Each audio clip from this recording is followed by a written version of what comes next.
Ambassador, would you answer some question? No? Where Well, are you how from? did they? Can you remind me where you're from?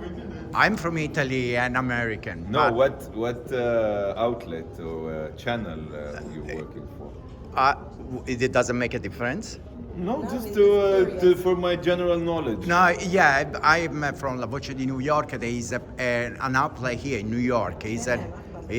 But my question was. So one question. My question, yes, my question is about the resolution. There is a resolution in preparation that the 10 non-permanent countries are presenting, but nobody's seen it. I asked the American, did you see it? No one has seen it. Do you know anything about it? What do you think? Are you skeptical? I heard rumors about it as well, but still, as far as I know, it does not include Israel's right to defend itself. It does not include a clear condemnation to Hamas massacre, and it doesn't include any, a call for the immediate and unconditional release of our abducted civilians. So we believe that it shouldn't pass. So, but if there is it will appear resolution that will have those elements, because the Prime Minister Netanyahu said that a ceasefire in this moment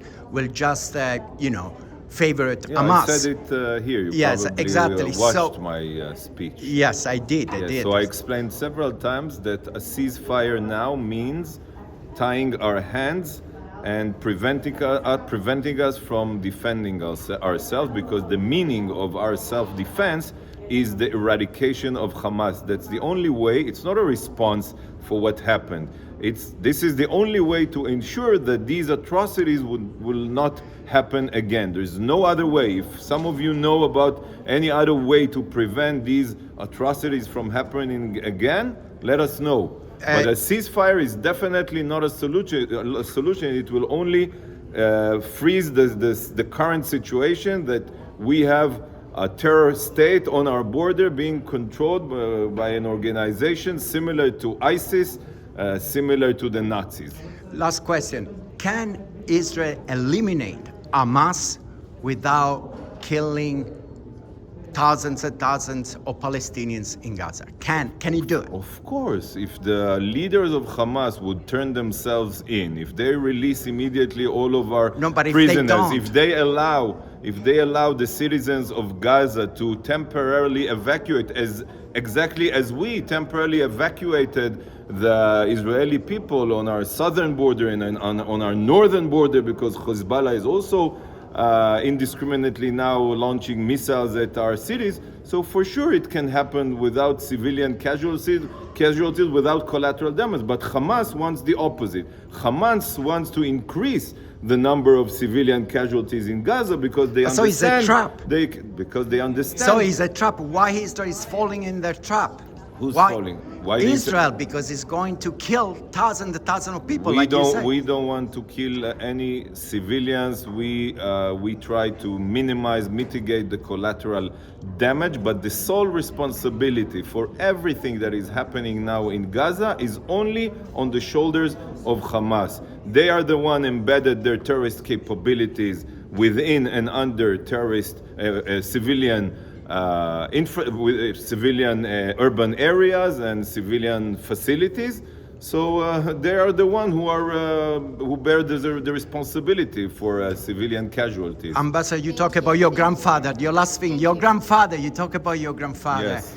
He was a victim in your family of the Nazis. His wife and 7 out of my yes. 8. We heard that. It was a very, very moving.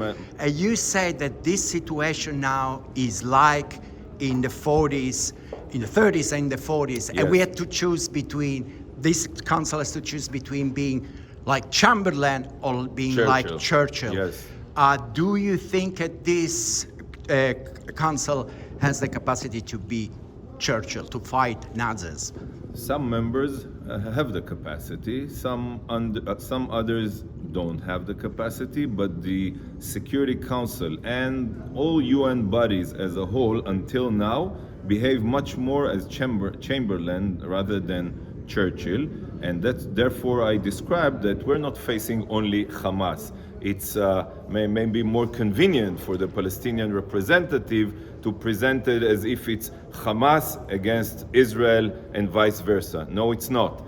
It's Iran, Nazi Iran, together with their terror proxies, terror armies who are surrounding Israel, Hezbollah, Hamas, now the Houthis are joining. This is a real, and it might be also an existential threat against Israel. Therefore, we need to eliminate this threat, and the only way is by eradicating Hamas's terror capabilities. Thank you very much. Thank you.